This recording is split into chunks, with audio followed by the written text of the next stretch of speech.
Ito po ang isang pagpapatunay na ang gobyerno, private sector ay solid talaga ang ugnayan at cooperation sa kahit anong oras, lalo na ngayon na meron talagang kamahalan ng mga fuel at mga pangunahing bilihin dahil ng crisis sa Middle East. Ang DPWS at Department of Transportation at business tycoon Ramon ang siya po talagang nakapront, isa sa mga malaking negosyante sa bansa na talagang tumutulong sa ating pamahalaan at sa pagdevelop po, sa paggawa ng mga project, hindi lang ho sa Metro Manila, kung saan-saan lugar. Pakinggan natin ang ilang mga pahayag nitong mga opisyal na aking nabanggit. Ito pong project na ito, game changer Mr. Ramon po Ang. sa mga biyahero. Dahil nung araw, natatraffic sila sa mga lugar na ito going to the airport.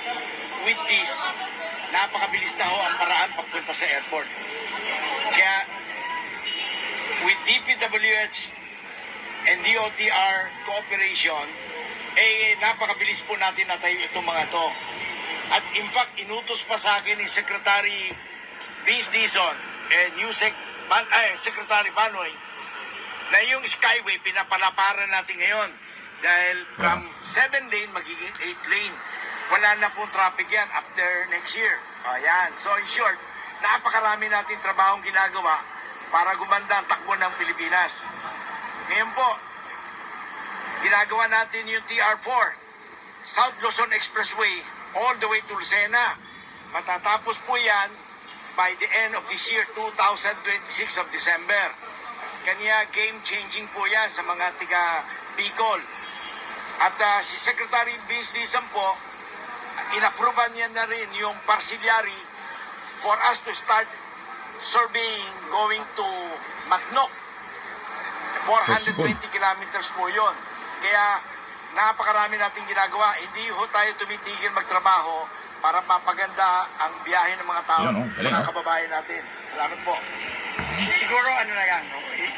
Una, nagpapasalamat Secretary Binson naman. Ang bansa natin kay Mr. Ramon Yes, Ang at Binson. sa private sector. Binson. Kasi talagang Yan o. So, yan yung pagpapatunay na binabanggit natin ng mga coordination at pag-aayos ng mga project. Mr. Ramon Ang, yung pag-aayos. Naku, yung meron palang widening na gagawin dyan. Dadagdagan ng isang lane, yung Skyway, papunta ng airport kasi nga ho doon nagkaka-traffic.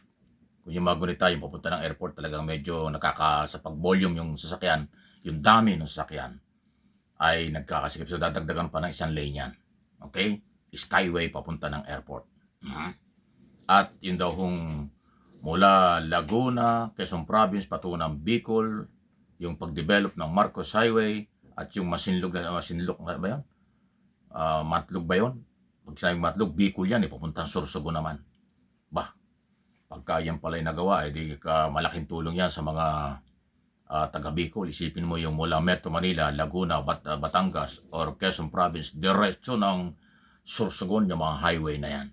So, ayan po yung mga hindi gaano napapag-usapan, kaya ako binabanggit ito. Kasi alam naman natin, lagi na lang hong isyong pampolitika, issue sa may kaugnayan sa, although yan hindi dapat mawala, sa flood control scam, dapat talagang matapos yan, impeachment, at saka ho itong iba pang issue. Pero itong development ay tuloy-tuloy pala.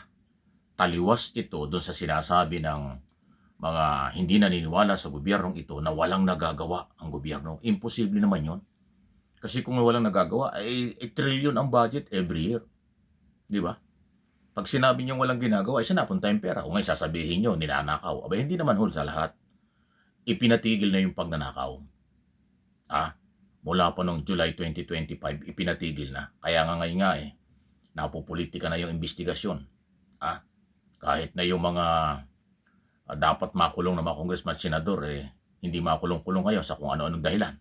Pero yung kung ano ang nakawan ng mga nakaraang administrasyon at nakaraang 2 taon kalahati ng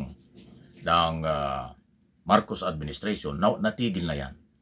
So ito ngayong ginagawa, focus. Ang mga negosyante, nakapokus pa rin sa pag-develop. Huwag natin kalimutan ang mga malaking negosyante hindi lang ho sa ibang mga business nakapokus. Infrastructure project development, ayan po ay mahalaga rin sa kanila.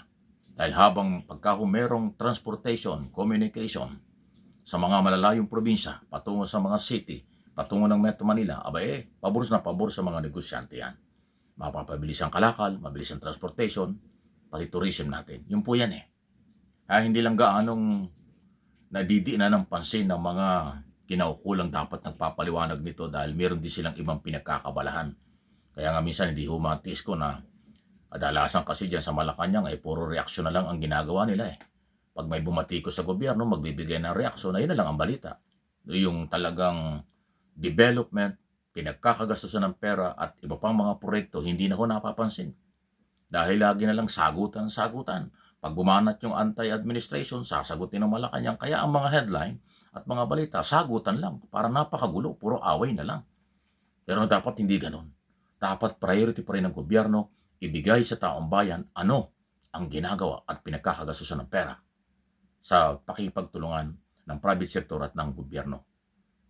Gumagamit ng private sector sa development ng kanilang sariling pera. Ang gobyerno naman gumagawa rin. Yun ang maganda kasi. Pero sa totoo lang, kulang na kulang po ang ganyang klaseng paliwanag na nanggagaling sa dapat sa kinukulang sa gobyerno. Kasi alam mo, yung mga bawat department, may kanya-kanyang public information officer. May mga spokesman pa ngayon, pero hindi ho pinipick up at hindi rin ho sila nakapagpapaliwanag ng mga konkretong detalye. Mabuti lang kung ganyan, may mga ambos interview sa ilang cabinet secretary, kay si Secretary Dizon, DOTR Secretary, DPW Secretary, at saka kay Mr. Ramon Ang. Paano lang kung wala? Magiging negative. Akala walang ginagawa ang gobyerno. So sana po, ewan ko ba, hindi ko alam, ang lalaki ho ng perang ginagamit ng mga bawat department tungkol sa information dissemination. Pero mukhang nauubos yung pera, wala namang impormasyon. Ay ako naman dahil alam ko kung ano at paano patakbuhin yung sistema ng paghahatid ng tamang impormasyon, volunteer lang, lagi na lang tayo nagbo-volunteer sa kung anong dapat natin gawin para tulungan ang gobyerno. Tagumpay ng gobyerno, pabor sa mga Pilipino. Pag puro away, puro intriga, walang nakitang positive, puro negative ang pinag-uusapan, taong bayan pa rin po ang damage dyan. Okay? So, kahit paano, hindi lang dahil may crisis ngayon sa fuel at mga bilihin, yan ang tugon. Hindi po, panghabang panahon ang mga infrastructure project sa Luzon, Visayas, Mindanao na ongoing naman ito. Nahahaluan lang po ng mga panlalait, paninira, ng mga makasarili na mayroong ambisyon sa 2028. Masyado silang maaga from day 1 until now at lalo pang lumalala ang kailang pagsilip ng negatibo kaysa positibo. Please like and share.